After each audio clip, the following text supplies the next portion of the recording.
To the channel. আমি পিউ আর আজ হচ্ছে মঙ্গলবার। তো এখন বাজে হচ্ছে 1:35। এখনও অবধি আমি না আমার লাঞ্চ রান্না করেছি না আমি খেয়েছি।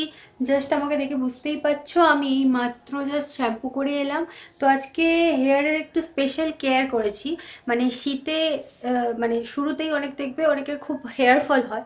তো সেই জন্য চুলের একটু মানে বিশেষ কেয়ার করাও খুব দরকার। তো সেই জন্য আমি জাস্ট আজকে থেকেই শুরু করলাম আর কি। তো একটা হেয়ার প্যাক আমি নিজেই মানে হোমমেড, আমি একটা হোমমেড প্যাক চুলে আজকে ইউজ করেছি। ওটা প্রোটিন প্যাক বলতে পারো, যেটা চুলের জন্য খুবই ভালো।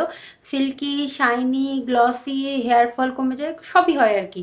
তো খুবই ভালো, সেটা আমি তোমাদের সঙ্গে একটু বাদে শেয়ার করছি, যেহেতু এখন 1:30 বেজে গেছে অথচ আমার কোনো রান্না হয়নি।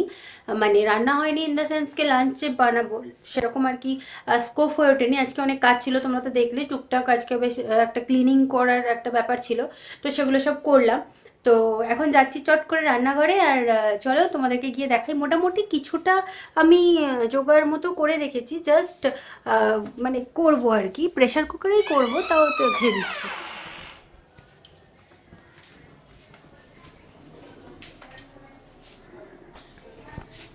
এই যে দেখো, প্রেশার কুকার তুলেই রেখে দিয়েছি, এর মধ্যে করবো।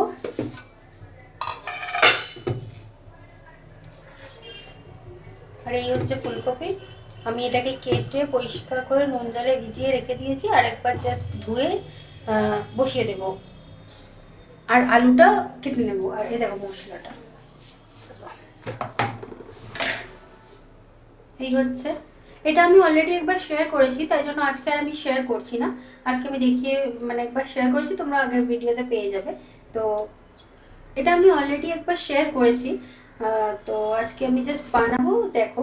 তো এই হচ্ছে মশলাটা, এটাকে পেস্ট করে নেবো। চটপট হয়ে যায়, এটা খুব একটা দেরি হয় না। আর আমি এটা জেনারেলি প্রেসার কুকারেই করি, কারণ প্রেসার কুকারে খুব তাড়াতাড়িও হয়ে যায়। আর এখন 1:30 বেজেই গেছে, এখন লাঞ্চও করতে হবে, দেরিও হয়ে যাচ্ছে। তো সেই জন্য প্রেসার কুকারে খুব তাড়াতাড়ি এই তরকারিটা বানিয়ে নিই।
জাস্ট আর 5-7 মিনিটের মধ্যে হয়ে যাবে, কারণ একটা জাস্ট হুইসেল করলেই আমি নামিয়ে নেবো।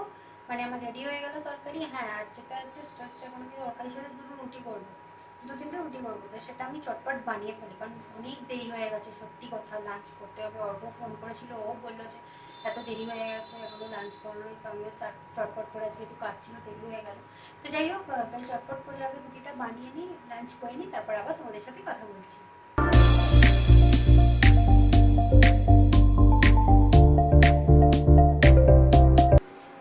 এখন বাজে হচ্ছে 2:15, আমি তো তোমাদের তখন বলেছিলাম 1:35 বাজে।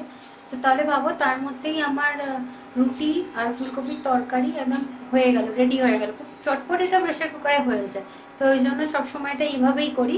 এই দেখো আমার লাঞ্চটা তোমাদেরকে একবার দেখিয়ে দিই।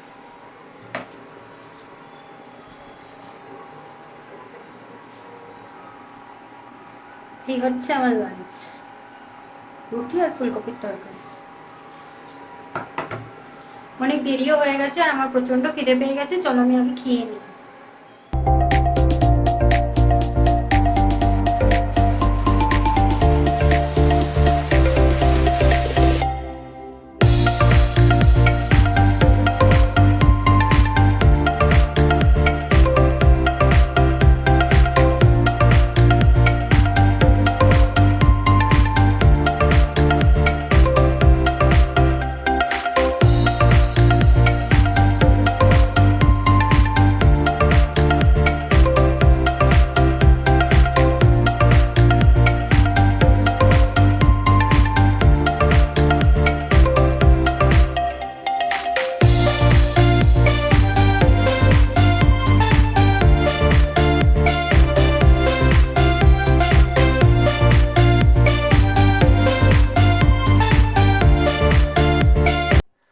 কালকে দুপুরবেলা তোমরা যে দেখলে তরকারিটা বানিয়েছি, মানে ওই ফুলকপির তরকারিটা, ওটা তো আমার একার পক্ষে খাওয়া সম্ভব ছিল না, এমনি পুরো গোটা ফুলকপিটা বানিয়েছিলাম। তো সেটাই রাত্রেই খেয়েছি, সেটাই মানে রাতে খেয়ে নিয়েছি, রাতে আর কিছু করিনি বিশেষ। রাতে শুধু কি করেছিলাম, 2টো ডিম সেদ্ধ করেছিলাম, একটা হাঁসের আর একটা পোলট্রি।